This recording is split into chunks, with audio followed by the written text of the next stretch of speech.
Hallelujah. परमेश्वर के मधुर और सुंदर नाम में मैं आप सभी का स्वागत करता हूँ। मैं विश्वास करता हूँ आप परमेश्वर के अनुग्रह से हर एक लोग स्वस्थ, तंदुरुस्त और अपने अपने घरों में सुरक्षित है।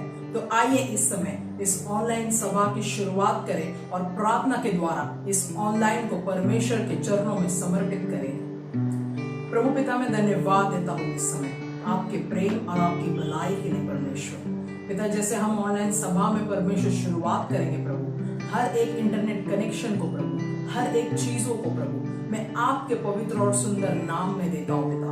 और मैं प्रार्थना करता हूँ कि आगे के समय को प्रभु, स्तुति आराधना को परमेश्वर, वचन को प्रभु, हम सभी बातों को आपके हाथों में समर्पित करते हैं और प्रार्थना आपके प्रिय पुत्र हमारे उद्धारकर्ता प्रभु यीशु के नाम से मांगते हैं, आमीन। तो दोस्तों आइए इस समय हम आगे बढ़े और आराधना के लिए हम बहन लूसी को बुलाते हैं, जैसे वो हमारी आराधना में अगुवाई करेगी। हालेलुया।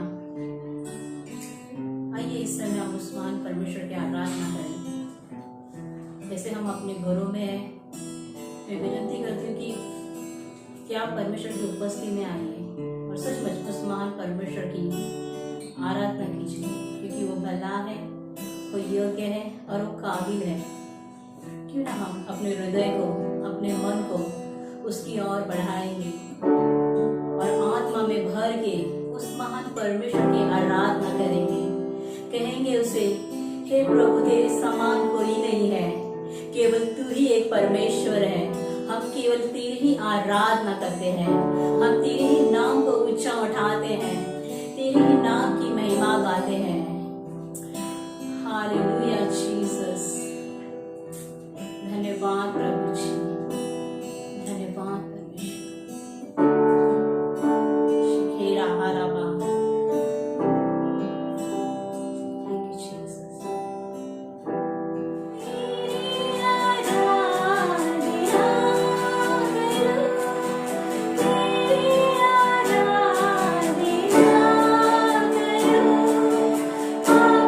Shama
ही उत्तम बात है परमेश्वर की उपस्थिति में समय बिताना। धन्यवाद बहन लूसी, हमें इतनी अच्छी आराधना में हमें अगुवाई करने के लिए। आइए हम इस समय आगे बढ़ते हैं और जोरदार ताली बजाकर पास्टर गणेश का स्वागत करते हैं, जैसे वो हमें वचन में अगुवाई करेंगे। Hallelujah, praise the Lord. कैसे आप सभी लोग? आशा करते हैं कि आप सभी लोग खुश आनंदित अपने अपने घरों में सुरक्षित है। जैसे काम पे भी जा रहे हैं, हम आशा करते हैं कि आप परमेश्वर आपको सुरक्षित रखेगा। तो दोस्तों आइए आज के वचन की ओर बढ़ते हैं। विषय है स्वतंत्रता। दोस्तों हमारे देश को स्वतंत्रता मिली है, हम सब स्वतंत्रता में जी रहे हैं, आजादी में जी रहे हैं। वचन इसके विषय में क्या कहता है उसको हम देखेंगे। शुरुआत करने से पहले आइए हम प्रार्थना करें। प्रभु, हम प्रार्थना करते इस समय तेरी अनुग्रह, प्रेम और पवित्र आत्मा के लिए तेरे आशीष हमारे जीवन में रखना, ताकि किसी भी चीज में प्रभु हम पीछे न रहे, वरन परमेश्वर तेरे वचन के द्वारा, तेरी आत्मा के द्वारा, तेरी सामर्थ के द्वारा परमेश्वर हमेशा हम आगे रहे राजा। और उसी तरह प्रभु मैं प्रार्थना करता हूँ कि तेरा अनुग्रह हम पर बनाए रखना। जैसे परमेश्वर हम तेरे वचन को सुने तो होने दे प्रभु, हर एक वचन हमारे हृदय में जाए और तेरा आशीष हमारे हृदय में बना रहे। इसलिए प्रभु मैं प्रार्थना करता हूँ और कहता हूँ प्रभु कि तू कार्य करना, तू आशीष करना इस सत्र को परमेश्वर, हर एक गड़बड़ी को निकालते हुए तेरी शांति और तेरी परमेश्वर हर एक नियंत्रण इस सत्र के लिए मांगते हैं। कहते हैं प्रभु कि तू आशीष करना और तू परमेश्वर अनुग्रह करना। हर एक जो देख रहे हैं उन्हें परमेश्वर तू आशीष करना, जो लोग देखेंगे प्रभु हर एक को परमेश्वर उनके जीवन में आशीष करना। इसलिए प्रभु धन्यवाद देते हुए प्रार्थना यीशु के नाम से करते हैं हम, आमीन आमीन, हालेलुया। तो दोस्तों आइए हम सत्र का शुरुआत करें। जैसे विषय मैंने कहा है स्वतंत्रता। दोस्तों स्वतंत्रता का मतलब है कि हम आजाद है अपने विचारों में, अपने हर एक कामों में, हर एक जगह पर और हर एक चीजों में जहां पर हम अपनी सोच को लगाकर चल सकते हैं, जहां पर कोई रोक टोक नहीं। उसी तरह परमेश्वर का वचन भी स्वतंत्रता के विषय में क्या कहता है उस विषय में हम जानेंगे। शुरुआत करते हैं यूहन्ना की 8:32 से और वचन पढ़ने के लिए भाई जोसेफ हमारी सहायता करेंगे। यूहन्ना 8:32, और सत्य को जानोगे और सत्य तुम्हें स्वतंत्र करेगा। तुम्हें कौन स्वतंत्र करेगा? सत्य। अगर सत्य को जान लोगे, और सत्य कौन है? यीशु मसीह। अगर हम यीशु मसीह को जान लेंगे, उनकी हर एक बातों को समझेंगे कि उसका आने का उद्देश्य क्या था, उसने हमें किस विषय में सतर्क किया था, उसने हमें किस विषय में सही करने के लिए कहा था, कौन से विषय को ना करने के लिए कहा था, इन सारे विषय को जब हम जान लेंगे तब सच्चाई को हम जानेंगे और सच्चाई हमें स्वतंत्र करेगी। या उसी तरह ये आत्मिक बातें हैं दोस्तों, जो परमेश्वर कहता है कि जहां पे परमेश्वर का आत्मा है वहां स्वतंत्र है। दूसरे कोरिन्थियों के 3:17 में हम देखते हैं। दूसरा कोरिन्थियों 3:17, प्रभु तो आत्मा है और जहाँ कहीं प्रभु का आत्मा है वहाँ स्वतंत्रता है। या प्रभु तो आत्मा है और जहां कहीं आत्मा है वहां स्वतंत्रता है। तो प्रभु दोस्तों परमेश्वर का जो हर एक वचन हमारे लिए है, या वो परमेश्वर के द्वारा है और उसके आत्मा के द्वारा प्रेरित किया गया। मतलब हमें प्रेरणा दे रही है आत्मा, जो वचन लिखा गया है जिसके द्वारा। दोस्तों ये आत्मा है जिसके द्वारा ही, जो पवित्र आत्मा है जिसके द्वारा हम स्वतंत्रता की राह पे चलेंगे, आजाद होंगे। कौन सी आजादी के बारे में बात कर रहा है परमेश्वर यहाँ पे? हमारे मन की आजादी। जो हम बंधन में बने हुए हैं, जो हम एक क्लेश में बने हुए हैं, हर समय ये एक सवाल आता है कि मैंने पाप किया है और उस पाप के वजह से मैं कुछ चीजें नहीं कर सकता, या कहीं नहीं जा सकता, या कुछ किसी लोगों से नहीं मिल सकता। दोस्तों इसी चीजों से स्वतंत्र करने के लिए पवित्र आत्मा ने हमें हमारे जीवन में आजाद किया है, क्योंकि उसके स्पर्श के द्वारा हमारा जीवन में एक छुटकारे को हम देखते हैं, और उस छुटकारे के द्वारा स्वतंत्रता, मन में हर एक बंधन, हर एक जो भी शैतान का काम है, उससे परमेश्वर पवित्र आत्मा के द्वारा हमें आजादी देता है। और उसी तरह गलातियों के 5:1 में हम देखते हैं, इस वचन को हम पढ़ेंगे। गलातियों 5:1, मसीह ने स्वतंत्रता के लिए हमें स्वतंत्र किया है, तो इसी में स्थिर रहो और दासत्व के जुए में फिर से न जूतो।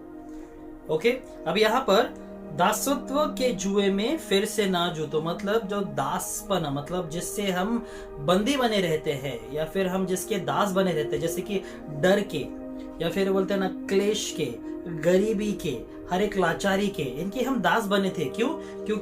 क्योंकि मैंने कुछ गलत किया है, इन चीजों को लेकर मैं आगे नहीं बढ़ सकता, कुछ आगे नहीं कर सकता। मगर दोस्तों, परमेश्वर ने अपनी पवित्र आत्मा भेजी है ताकि वो हमें सहायता करे हर एक चीजों में, हर एक बातों में। वहां पर ही परमेश्वर ने हमारे लिए हर एक द्वार को खोल दिया था और वही आजादी परमेश्वर ने दी है, वही स्वतंत्रता के लिए परमेश्वर ने आपको स्वतंत्र किया है। और वही यूहन्ना के 8:36 में हम देखते हैं, उसे पढ़ेंगे। यूहन्ना 8:36। सो यदि पुत्र तुम्हें स्वतंत्र करेगा तो सचमुच तुम स्वतंत्र हो जाओगे। तो यहाँ पे हम देखते हैं कि यदि पुत्र तुम्हें स्वतंत्र करे तो तुम स्वतंत्र किए जाओगे। ओके, यदि पुत्र तुम्हें स्वतंत्र करे तो सचमुच तुम स्वतंत्र हो जाओगे। इसीलिए परमेश्वर यीशु मसीह आया और हमारे लिए उस स्वतंत्रता को दिया।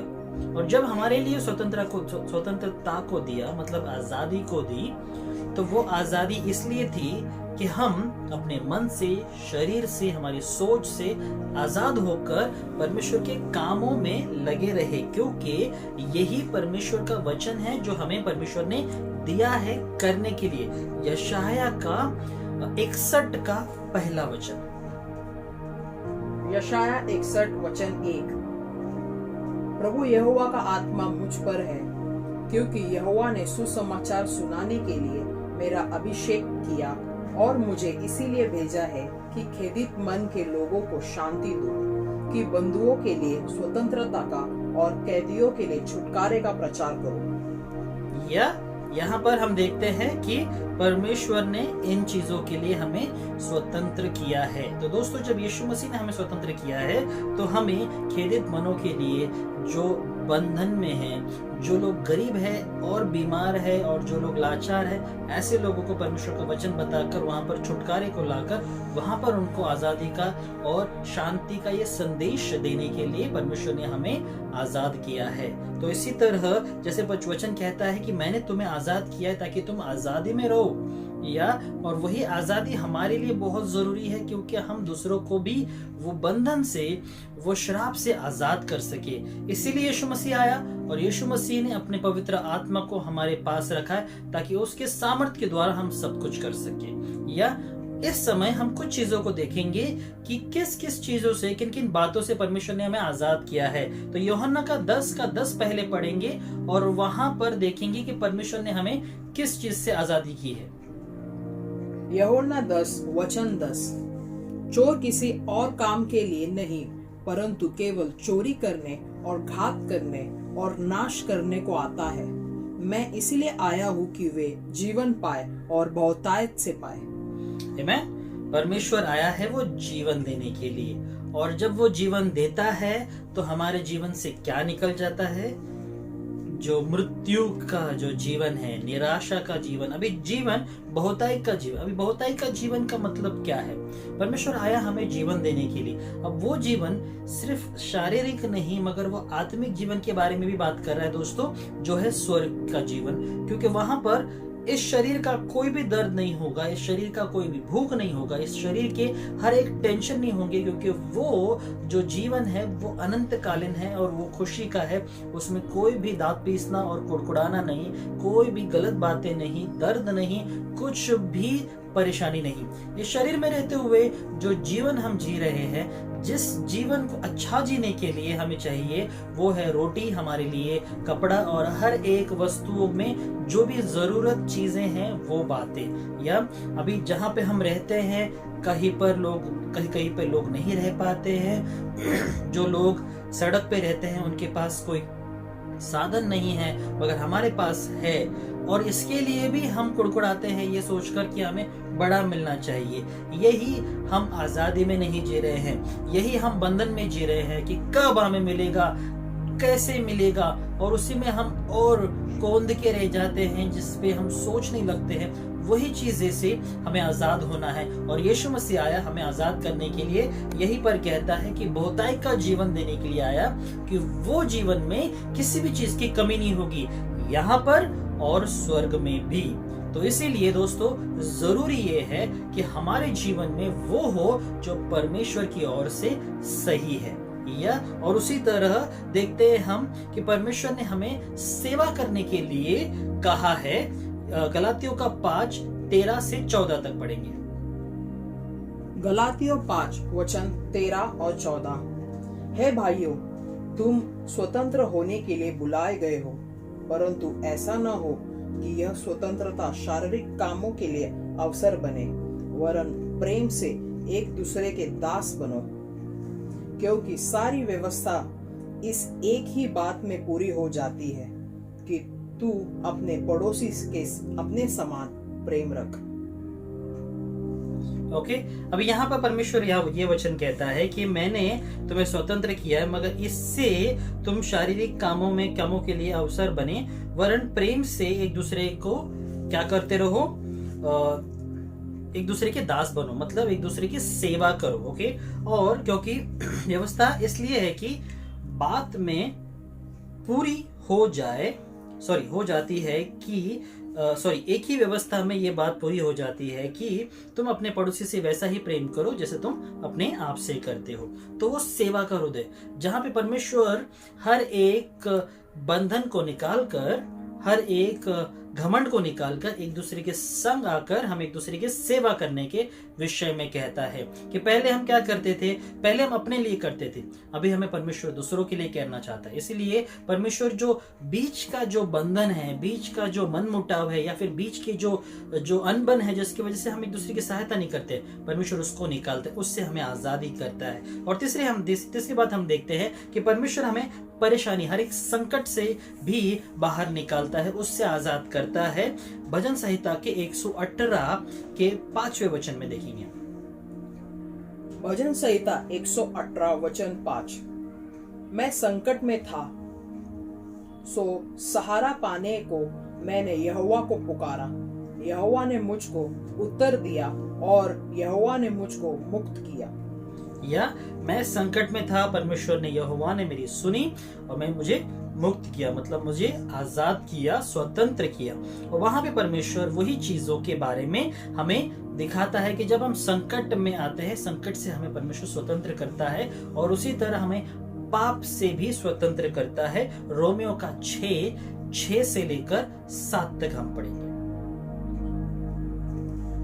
रोमियो 6 वचन 6 से 7। क्योंकि हम जानते हैं कि हमारा पुराना मनुष्यत्व उसके साथ क्रूस पर चढ़ाया गया, ताकि पाप का शरीर व्यर्थ हो जाए, ताकि हम आगे को पाप के दासत्व में न रहे, क्योंकि जो मर गया वह पाप के से छूटकर धर्मी ठहरा। जैसे गलातियों के 2:20 में, माफ करना, जैसे हम देखते हैं यहाँ पर कि हम परमेश्वर के साथ क्रूसित हो चुके हैं, हम नहीं जीते वरन परमेश्वर हम में जीता है। और उसी तरह हर एक बात में यहाँ पे जैसे परमेश्वर का वचन फिर से कहता है कि हमें परमेश्वर ने, जैसे हम परमेश्वर के संग क्रूसित हो चुके हैं, वो जीवन जो हम जीते हैं वो विश्वास का है, और वही विश्वास के जीवन में हमारे संग वो बातें आ जाती है कि परमेश्वर अब हम में है, पाप नहीं है। तो हमें परमेश्वर पाप से निकालने आया, पाप से स्वतंत्र करने आया। वही चीज हम देखते हैं कि जैसे हम 7वें वचन में देखते हैं, क्योंकि जो मर गया वह पाप से छुटकारा, मतलब छुटकर धर्मी ठहरता है। जो छुटकर पूरी तरह से धर्मी ठहरेगा, मतलब पाप से निकालकर परमेश्वर ने हमें छुटकारे में लाया, पाप से हमें आजादी दी। और उसी तरह रोमियो के 8 के 21 में भी परमेश्वर यही कहता है कि विनाश से परमेश्वर ने हमें छुटकारा दिया, हमें आजादी की, स्वतंत्र किया। उसे हम पढ़ते हैं। रोमियो 8 वचन 21 की सृष्टि भी आप ही विनाश के दासत्व के से छुटकारा पाकर परमेश्वर की संतानों की महिमा की स्वतंत्रता प्राप्त करेगी। आमीन। अब यहाँ पे दोस्तों सिर्फ 1 या 2 व्यक्ति की नहीं, पूरी सृष्टि के बारे में बात कर रहे हैं कि सृष्टि भी आप ही विनाश से दासत्व से छुटकारा पाएगी। मतलब विनाश के दासत्व से छुटकारा पाएगी। परमेश्वर ने हमें विनाश से छुटकारा दिया है कि विनाश में हम नहीं रहेंगे, मगर परमेश्वर ने हमें वो उससे आजादी किया है। तो दोस्तों, आप किस विषय में सोचते हो, कैसे सोचते हो? लोग हमारे आस पड़ोस के या फिर हमारे सोसाइटी के, हमारे चौल के, हमारे एरिया के सभी लोग जो ऐसे महामारी में है, मगर परमेश्वर ने अगर आपको आजाद किया है तो इस बीमारी से भी आजाद हो, इस सारे परेशानी से आजाद हो। ये शारीरिक या फिर कोई भी ऐसी मानसिक बीमारी हमें नहीं होगी, क्योंकि परमेश्वर ने हमें इन सारे गुनाह से, इन सारे बीमारी से छुटकारा दिया है। हम जहां भी जाएंगे हमें नियमों का पालन करना है, क्योंकि ये नियम परमेश्वर की ओर से है। क्योंकि वही पहले पत्रस के 2 के 16-17 में भी परमेश्वर कहता है, जो हम आखिरी में पढ़ेंगे, क्योंकि नियमों का पालन हमें करना है। परमेश्वर ने कहा है जो हमारे सरकार है, जो हमारे अधिकारी है, उनका हमें पालन करना है। अगर उन्होंने ये नियम डाला है तो हमें नियमों का पालन करना है, मगर उसी के साथ साथ हमें ये विश्वास रखना है कि ये मास्क पहनना या फिर हैंड सैनिटाइज करना ये मैं कर रहा हूं, मगर उसके परे कभी भी ये महामारी हमें नहीं आएगी। अगर ये सोच से हम चलते हैं तो हम अपनी सोच में आजाद हो चुके हैं, स्वतंत्र है, और वो स्वतंत्रता की वजह से ही परमेश्वर नई बातों को हमारे जीवन में लाएगा और उसके द्वारा नए कामों को हमारे जीवन में वो करेगा। उसको हम पढ़ते हैं आखिरी में, पहला पत्रस का 2:16-17। पहला पत्रस 2:16-17। और अपने आप को स्वतंत्र जानो, पर अपनी इस स्वतंत्रता को बुराई के लिए आड़ न बनाओ, परंतु अपने आप को परमेश्वर के दास समझकर चलो। सबका आदर करो, भाइयों से प्रेम रखो, परमेश्वर से डरो और राजा का सम्मान करो। आमीन। क्या क्या कहा है यहाँ पर कि अपने आप को दास समझ के चलो, सबका आदर करो, भाइयों से प्रेम से रहो, सिर्फ भाइयों से नहीं बहनों से भी, परमेश्वर से डरो और राजा का सम्मान करो। तो राजा यहाँ पे हमारा शासन नहीं है, मगर शासन जो है वो सरकार है, तो इसीलिए सरकार का हमें सम्मान करना है। मगर दोस्तों, जो सबसे पहला जो 16 में लिखा हुआ है उसके विषय में भी हम समझेंगे।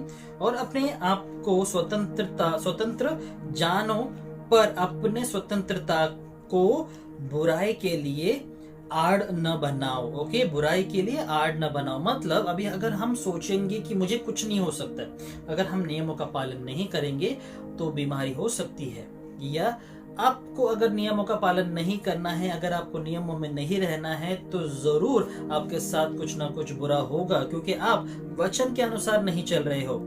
या और अगर आप अपने भाइयों से प्रेम करते हो तो नियमों में रहो, क्योंकि परमेश्वर ने यहाँ कहा है भाइयों से प्रेम करो।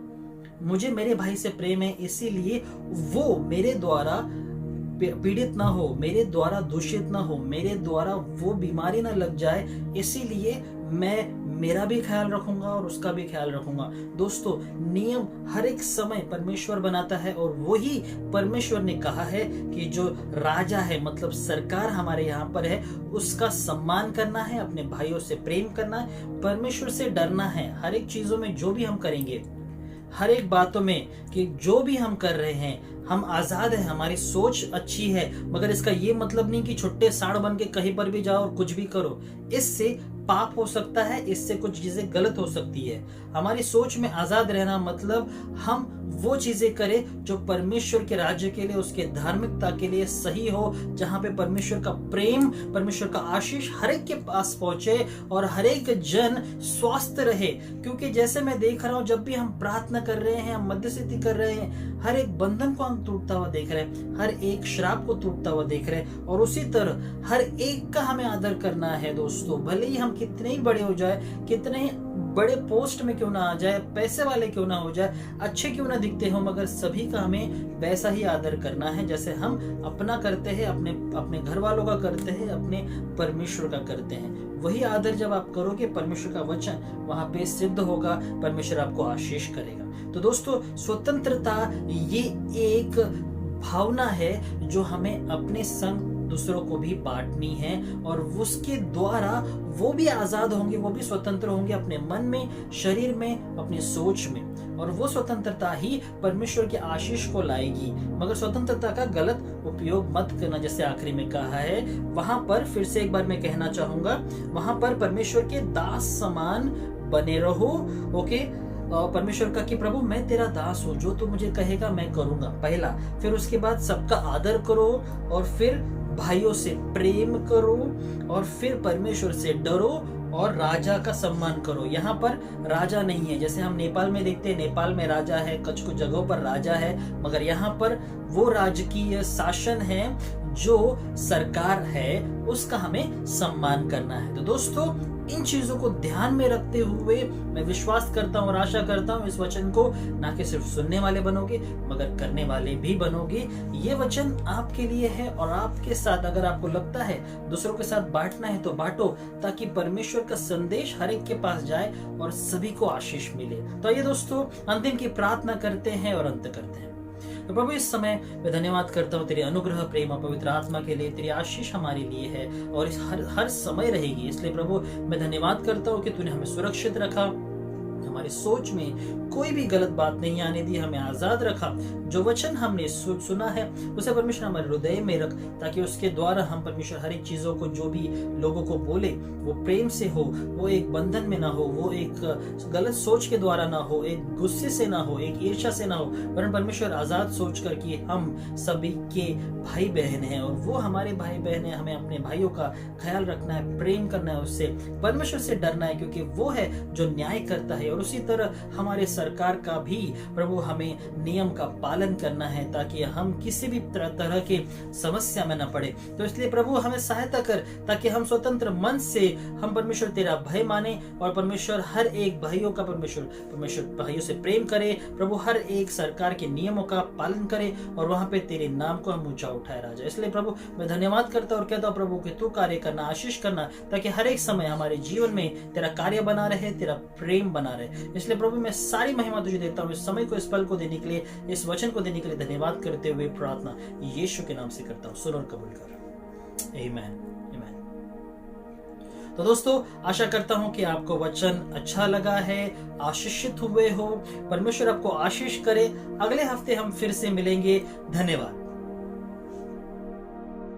धन्यवाद पास्टर गणेश, इतने अच्छे वचन के लिए। मैं आशा करता हूँ ये वचन आपके हृदय से बातें किए होंगे, और मैं विश्वास करता हूँ इस सप्ताह में जैसे आप चलोगे तो परमेश्वर की उपस्थिति को लेकर चलोगे। हम आप सभी का धन्यवाद देते हैं ऑनलाइन सभा में जुड़ने के लिए। प्रभु आपको आशीष करे। धन्यवाद।